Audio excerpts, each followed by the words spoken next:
Radio city podcast. Radio city love shots on radio city 91.1 FM. తన పేరు వింటేనే నాకు గొప్ప ఆప్యాయత గుర్తుకొస్తుంది. మా అక్క వాళ్ళింటి దగ్గరే తనుండేది. ఆ అమ్మాయి చాలా పద్ధతైన పిల్లరా. పెద్దలంటే గౌరవం. అడక్కముందే ఆమె గురించి చాలాసార్లు చెప్పేది అక్క మాటల ప్రభావం వలనో ఏమో గాని ఆ అమ్మాయిని చూడకుండానే అభిమానం పెంచుకున్నాను. నచ్చిన అమ్మాయికి దగ్గరవ్వాలనుకోవడం సహజమే కదా. అక్కా బావలకు తెలియకుండా తను చదువుతున్న కాలేజీకి వెళ్ళా. దొంగచాటుగా తనని గమనించాను. పర్వాలేదు, అందగతే. నన్ను నేను పరిచయం చేసుకోవడం ఎలా? ఫేస్బుక్, వాట్సాప్, తన స్నేహితులు చాలా దారులే కనిపించాయి. కానీ నేను అందరిలాంటి వాణ్ణి కాదు. భాషపై నాకు కొంచెం అభిమానం ఎక్కువ. పుస్తకాలు బాగా చదువుతా. అందుకే తనతో ఎందుకు స్నేహం చేయాలనుకుంటున్నానో వివరిస్తూ ఉత్తరం రాశాను. 1, 2, 5 నా అంతరంగ భావాల్ని అక్షరాలుగా పేర్చి లేఖలు పంపాను. అవతలి వైపు నుంచి సమాధానం లేదు. అయినా నా నమ్మకం సడలలేదు. నా ఆలోచనలు తనకు ఖచ్చితంగా నచ్చుతాయనిపించింది. కాస్త ఆలస్యంగానైనా నా అంచనా నిజమైంది.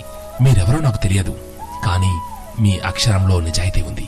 మీ ఆలోచనలు కూడా నాలాగే ఉన్నాయి అంటూ జవాబిచ్చింది. ఉత్తర ప్రత్యుత్తరాల వేగం పెరిగింది. చేతిరాతల్ని నోటి మాటలుగా మార్చాలి అనిపించింది. కలుద్దామంటే ఓస్, దానికేం భాగ్యం అంది. తనని కలిసి మాట్లాడాక తనకన్నా తన ఆలోచనలు, భావాలు మరింత అందంగా ఉన్నాయనిపించింది. ఖాళీ సమయాల్లో పిల్లలకు ట్యూషన్లు చెబుతూ స్వచ్ఛంద సంస్థ తరపున పనిచేస్తా అని తను అంటూ ఉంటే, ఇలాంటి అమ్మాయి నా ఫ్రెండ్ అని చెప్పుకోవడం నాకు గర్వంగా ఉండేది.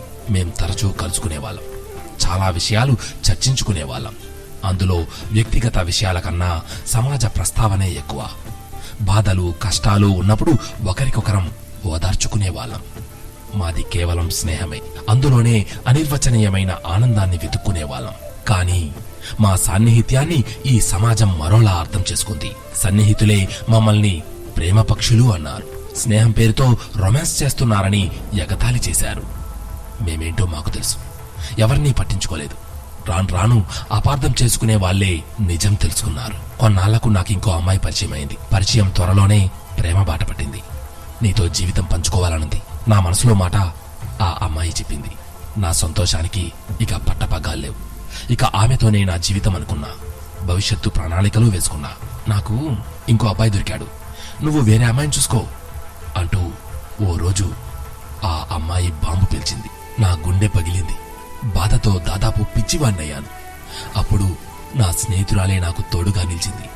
తన చల్లని మాటలతో కుంగుబాటు నుంచి నన్ను బయటికి తీసుకొచ్చింది. జీవితాంతం తోడుంటానన్న ప్రేమ అర్ధాంతరంగా నన్నొదిలి వెళ్ళింది. మధ్యలో పరిచయమైన స్నేహం మాత్రం కడదాకా తోడుంటాను అంటోంది. అందుకే నా దృష్టిలో ప్రేమ కన్నా స్నేహమే గొప్పది అనిపిస్తుంది.